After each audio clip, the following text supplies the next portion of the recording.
Plato's story about Atlantis has always evoked an ambivalent attitude.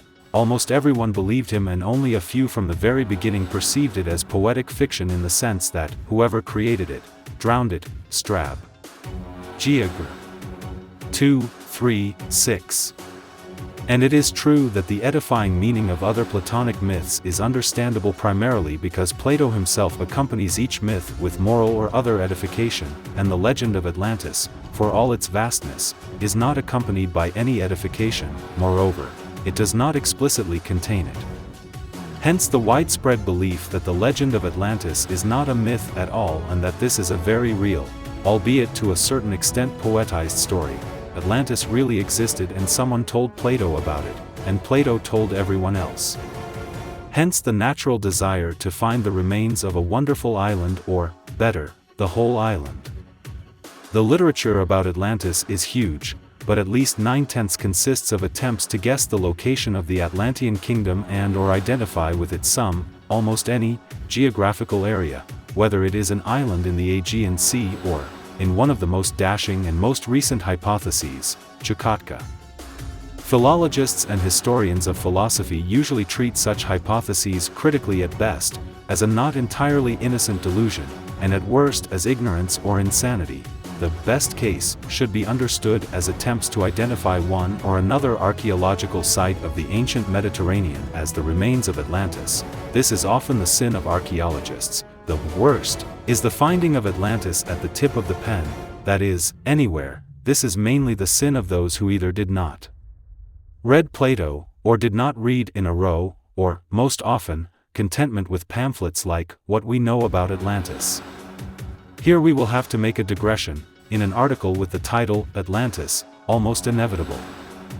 Every classical philologist hears for the first time a request to tell about Atlantis already at the time when he is just preparing to become a classical philologist and has barely had time to read Plato. Later he has to hear this question regularly, and even scientific reports, in the title of which it does not matter why the word Atlantis appears. Seekers of the legendary island certainly break through to ask everything the same question and get the same answer. I was no exception and answered many times that Atlantis was a myth, until I thought about whether it was worth completely writing off the general opinion in ignorance. Anyway, the search is more than 2,000 years old. The story of Atlantis is really not quite the same as other Platonic myths, and the simple answer now does not quite satisfy even me. Moreover, the history of science shows that if some phenomenon stirs human curiosity for centuries, it is more useful to follow curiosity, and not follow a ready answer. Suddenly something will be found. In short, if people believe that not only poetry and philosophy are hidden behind the legend of Atlantis, but also some, no matter what, historical reality, why not finally see if it really lies there? The cornerstone of the problem is, of course, the question of the authenticity of the tradition reported by Plato, because all the information that has come down to us about Atlantis is either contained in the Timaeus and Critias, or goes back to them. It would be more useful to formulate this question somewhat differently, namely, did Plato intend to convince readers of the existence of Atlantis, since if he did not have such intentions, no point on the globe will be Platonic Atlantis, and we do not know the other. Despite the countless attempts mentioned to identify geographical objects with Atlantis that do not correspond, description of a large island behind the Pillars of Hercules, inhabited by a mighty people and died 9,000 years before Solon.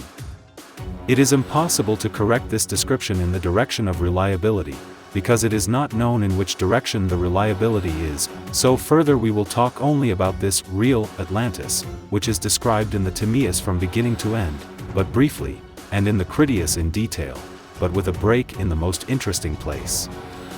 It is time to remind here that Atlantis is not the only mighty power of antiquity, since the kings of Atlantis waged a not very successful war with the ancestors of the Athenians who were not inferior to them. Tim. 25 ABC. No archaeological evidence confirms the existence of antediluvian Athens, and attempts to somehow associate them with the pre-Greek, Minoan, civilization rejuvenate Atlantis so much that the problem loses its meaning. After all, Atlantis by definition should not be younger than Egypt. Probably that is why in most Atlantological studies about the ancestors of the Athenians are usually mentioned more or less casually, but since the existence of Atlantis also has no reliable confirmation, it hardly makes sense to shorten Plato's story on the basis of such a variously interpreted lack of archaeological data, although partly the point here is that about the antediluvian Athenians even in Critias it is told relatively briefly, and about Atlantis at length. Critias, however, is declared as a detailed exposition of what was said in Timaeus, which is more complete in plot terms than the lengthy but incomplete narrative of Critias, so that the main source of information about Atlantis will still have to be recognized as Timaeus, no wonder in the huge in Timaeum Proclus, the entire first book of which is devoted to Atlantis and abounds with references to earlier commentators, Longinus, Porphyry, etc. Critias is used only as an auxiliary text.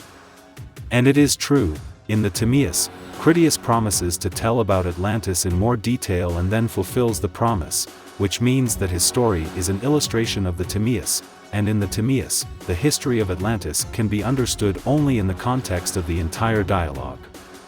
The Timaeus discusses the most general laws of the harmoniously arranged universe, described, as usual, partly in mythological categories. The main speaker of the dialogue is not Socrates, but the Pythagorean Timaeus, also a very real person, so Proclus suggests that Plato here could have used some work of Timaeus that he had, in Tim. 13b, which is quite plausible, since Plato was interested in Pythagorean teaching and extracted books written by Pythagoreans where he could, in general. It is clear that the closest context of the legend of Atlantis is Pythagorean cosmology. Plato's dialogues, as you know, always reproduce some specific, fictional, conversation, and the interlocutors of the Timaeus meet at Critias 2 days after the conversation described in the state was held there in a somewhat larger society, and Critias' story about Atlantis directly points to the state, since he says that the antediluvian Athenians who fought with Atlantis lived according to the laws that Socrates spoke about earlier, Tim. 26 Candelas, which means that the political theory of the state is also declared as the context of the story about Atlantis. In addition to these two contexts, there is a third. Critias retells to the guests what he allegedly learned from his grandfather at the Kuriotis festival, and the truth of this story is supported by the authority of Solon, Tim. 21b. Conscientious Proclus explains that at the feast of Kuriotis, literally adolescent, children were enrolled in their father's phratry, and teenagers enrolled in the phratry earlier were brought to show themselves to the elderly and demonstrate progress in teaching. As at all times, this demonstration consisted mainly of reciting poems by heart, in Tim. 27 ef. It is obvious that Kuriotis was one of the stages of a multi-stage civil initiation, culminating in 2 years of military service for young Athenians, and it is equally obvious that Critias learns about Atlantis at the age and in the circumstances when children are taught sacred history, which means that Plato himself places the legend of Atlantis in a mythological context, immediately giving he has the authority inherent in the myth, but at the same time referring to the unverified past. Thank you all for watching the video.